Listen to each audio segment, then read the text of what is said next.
আওয়ামী লীগের সাধারণ সম্পাদক সড়ক পরিবহন ও সেতুমন্ত্রী ওবায়দুল কাদের বলেছেন, বাঙালি জাতির জীবনে দুটি সর্বশ্রেষ্ঠ অর্জন, তা হলো বাঙালির স্বাধীনতা ও উন্নয়ন।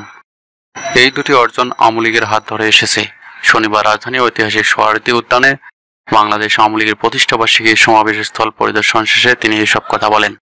সেতুমন্ত্রী ওবায়দুল কাদের বলেন, জাতির পিতা বঙ্গবন্ধু শেখ মুজিবুর রহমানের হাত ধরে বাঙালির সর্বশ্রেষ্ঠ অর্জন স্বাধীনতা, আর বঙ্গবন্ধু কন্যা প্রধানমন্ত্রী শেখ হাসিনার নেতৃত্বে সর্বশ্রেষ্ঠ উন্নয়ন। এই দুটি অর্জন আওয়ামী লীগের ৭৫ বছরে এসে একাকার হয়ে গেছে।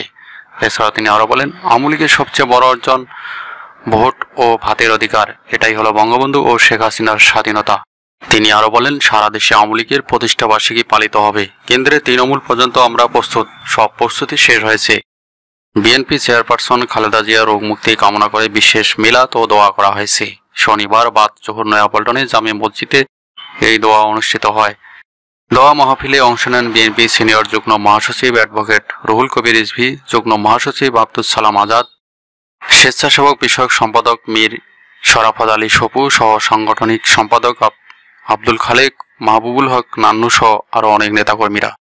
এর আগে শুক্রবার মধ্যরাতে খালেদা জিয়া শ্বাসকষ্ট দেখা দিলে এবার কেয়ার হাসপাতালে নেওয়া হয়। সেখানে তাকে সিসিইউতে ভর্তি করানো হয়। বর্তমানে খালেদা জিয়াকে সিসিইউতে নিবিড় পর্যবেক্ষণ রেখে মেডিকেল বোর্ডের তত্ত্বাবধানে চিকিৎসা দেওয়া হচ্ছে। নতুন সরকার গঠনের পর এই প্রথম বিদেশি অতিথি হিসেবে প্রধানমন্ত্রী শেখ হাসিনার সঙ্গে আনুষ্ঠানিক দ্বিপাক্ষিক বৈঠক করলেন ভারতের প্রধানমন্ত্রী নরেন্দ্র মোদী। প্রতিনিধি পর্যায়ের বৈঠকের পর দুই দেশের মধ্যে 7টি নতুন এবং পুরনো 3টি নবায়ন সহ 10টি সমঝোতা স্মারক সই হয়।